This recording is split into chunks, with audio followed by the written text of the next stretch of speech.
Buenas tardes. Hoy vamos a hablar de Al-Ándalus.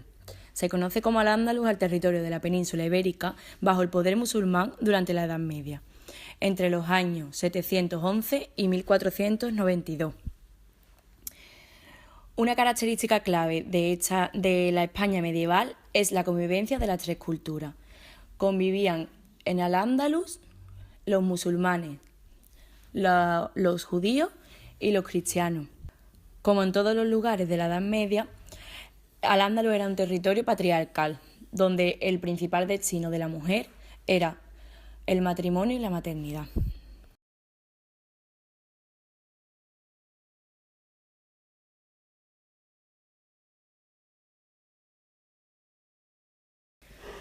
La mujer musulmana tenía unas restricciones, las cuales estaban impuestas por la religión y la costumbre islámica. La situación jurídica y social de la mujer musulmana era inferior a la de los hombres, ya que eso lo dictaba el Corán. Sin embargo, la ley del Islam reconocía su capacidad civil y económica.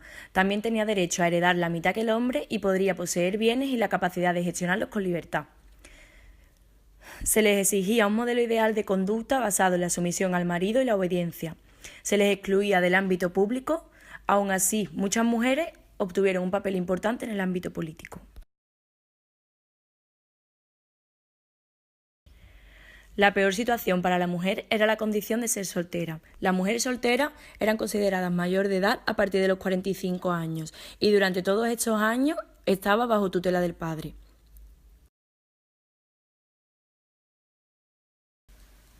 En el Islam era bastante recomendado el matrimonio. Según la religión, en el matrimonio ambos tienen una igualdad. Era bastante conveniente que las mujeres contrajeran matrimonio con un hombre de la misma clase social y condición económica. El matrimonio se basaba en contratos particulares y una negociación de la dote para la validez del matrimonio. Según la ley, el matrimonio era disoluble siempre que lo solicitara el marido, aunque en situaciones concretas las mujeres también podían pedirlo. En algunos textos árabes, la idea del matrimonio venía muy relacionada con la idea del sexo, y tanto mujer y hombre tenían igualdad a la hora del disfrute sexual. En cuanto a las mujeres viudas, eran más libres y poseían la custodia de sus hijos, pero a la hora de contraer un matrimonio nuevo, la perdían. En general, la mujer debía enseñar a sus hijos la lengua y la religión, además de mantener la identidad. En la comunidad musulmana, ellas recibían una educación intelectual similar a la de los hombres, como ciencias, literatura o poesía. Hubo diferentes áreas de conocimiento, sobre todo en ciencias, literatura, poesía. Solo las mujeres de clase alta o hijas de esclavas de los califas podían recibir enseñanza superior, que se dividía en dos partes, en estudios profanos y estudios religiosos. Era importante que las mujeres estuvieran culturizadas. Además, no había mucho analfabetismo porque las mezquitas se encargaban de enseñar a leer y a escribir.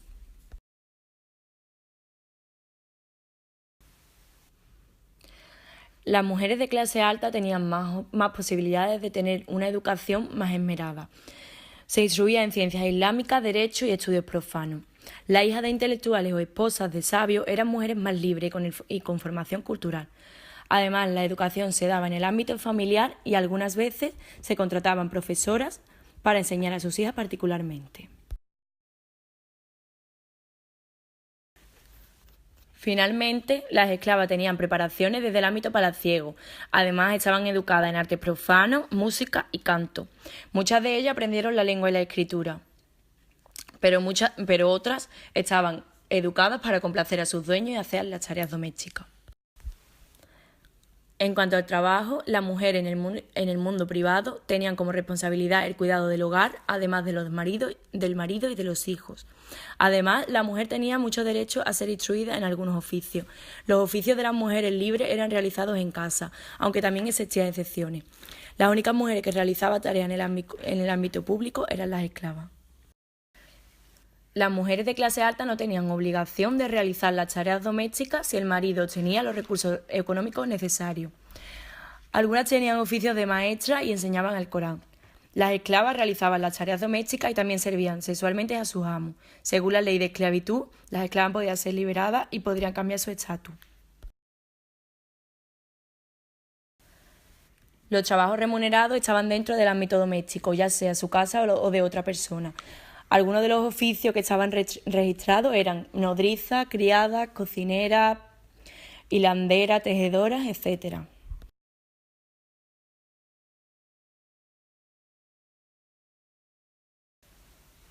Estos trabajos los realizaban en su mayoría mujeres de clase baja, pero también mujeres o viudas, de clase alta, pero sin muchos recursos económicos. Las nodrizas eran uno de los oficios más citados. También hubo muchas mujeres escritoras, de las cuales se dice que realizaron trabajo de hombre. Las escritoras debían tener educación, conocimientos de caligrafía y minuciosidad. Ellas escribían libremente y en competencia con los hombres. La presencia de la mujer en los ámbitos públicos era visible en función de la clase social que obtenían. Realizaban funciones públicas, eran dirigentes religiosas e incluso portavoces de la comunidad. Las mujeres de Al-Ándalus participaron en la evolución de los estudios religiosos en cuanto a la lectura y escritura del Corán. Ellas tenían como obligación poseer un conocimiento completo de las obligaciones religiosas como la oración, ayuna de Ramadán, impuestos o peregrinación. En cuanto a la vida política, el Islam no discrimina a las mujeres, aunque de forma general estén excluidas del poder. Aún así, se han encontrado con muchas mujeres que participaron en la política, algunas reconocidas por su participación activa en la lucha política y en la guerra. También había mujeres que participaron en la guerra y mantuvieron una actividad militar. Otras muchas lucharon y mataron por defensa propia y al profeta. Algunas mujeres importantes de Al-Ándalus musulmanas fueron Jadilla. Fue la primera mujer del profeta. Él la consideró su mejor mujer. En ella halló la madurez de espíritu, inteligencia y experiencia de vida. Otra mujer importante fue Aisha. Desempeñó un papel político importante. Fue definida como inteligente e intrigante y reconocida por el gran conocimiento y sabiduría sobre la religión. Haizurán tuvo una vocación política durante su vida, nació libre y luego fue esclava. Rigió, dirigió y gobernó el imperio musulmán bajo 3 califas. Y Safiya, que fue hija de gobernador, administró el Estado durante 6 años, restableció la justicia y la compasión de su reinado y eliminó los impuestos injustos. Primeramente, hay que destacar la diferencia del estatus teórico de la mujer judía en relación con las otras mujeres del medievo, ya que el judaísmo inculca la igualdad entre hombres y mujeres. Tampoco hay que olvidar que existen muchos textos donde se declaran ideas misóginas o antifeministas. La mujer judía es la única capaz transmisora de la raza judía, pues solo se consideraba judío aquel nacido de una madre judía. Sin embargo, la mujer judía vivía en segundo plano, inculcando una forma de vida silenciosa, condicionada por el sistema de valores masculinos y por la discriminación a causa de sus creencias religiosas. En cuanto al matrimonio, la mujer no tenía ni voz ni voto. En el sistema patriarcal donde vivían, era el padre el máximo representante de esta decisión. Al fin y al cabo, el matrimonio era visto como una negociación entre 2 familias. El principal fin del matrimonio era la llegada de los hijos, de lo que dependía el futuro del pueblo de Israel. La mujer no tenía más tarea que procrear para asegurar la continuidad de la familia. Realmente, el ser viuda otorgaba más libertad a la mujer, aunque si era pobre, te deparaba una vida triste y difícil. Las mujeres de la Alhama no eran para nada pasivas. Al contrario, vendían por su cuenta sus propiedades o tierras que le pertenecían. Las mujeres de las 3 culturas que convivían en Al-Ándalus durante la Edad Media tenían conocimientos sobre el cuerpo y los juramentos. Aunque esto a la Iglesia no le gustaba y a finales de la Edad Media marcaban a estas mujeres como brujas y la condenaban a una terrible persecución. Por el hecho de ser mujer tenían prohibido el acceso a la educación superior, pero esto no impide que se formen a partir de otras personas que tienen el acceso a estas materias. Sobre todo se especializan en obstetricia y en el conocimiento del cuerpo femenino.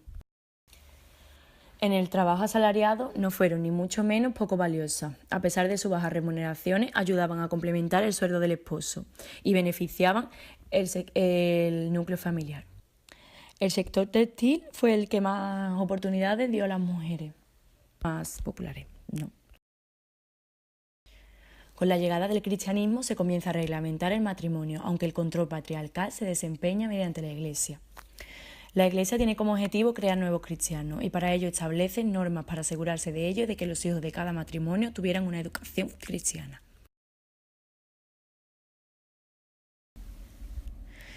La llegada del cristianismo también fomentó la división radical entre sexos y fomenta la reclusión de las mujeres en el ámbito doméstico. El cristianismo también significó el apartar a las mujeres de los conocimientos, aunque no de los domésticos, pues estos eran considerados propios de la mujer. A las monjas se les recomendaba la oración de la lectura sagrada, aunque estaba prohibida la lectura de escritos polémicos. Hay varios cambios en la participación de las mujeres en la religión. Se perjudica a las mujeres en el ámbito urbano y de las clases superiores. Algunas mujeres sufrían persecuciones por ser cristianas y muchas de ellas sufrieron martirios como Justa y Rufina en Sevilla, entre otras.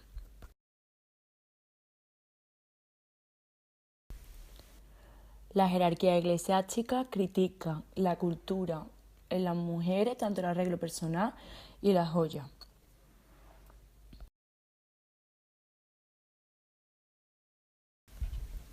En cuanto al trabajo, el cristianismo consolidó las tareas domésticas, aunque permitió que las matronas trabajaran fuera del hogar.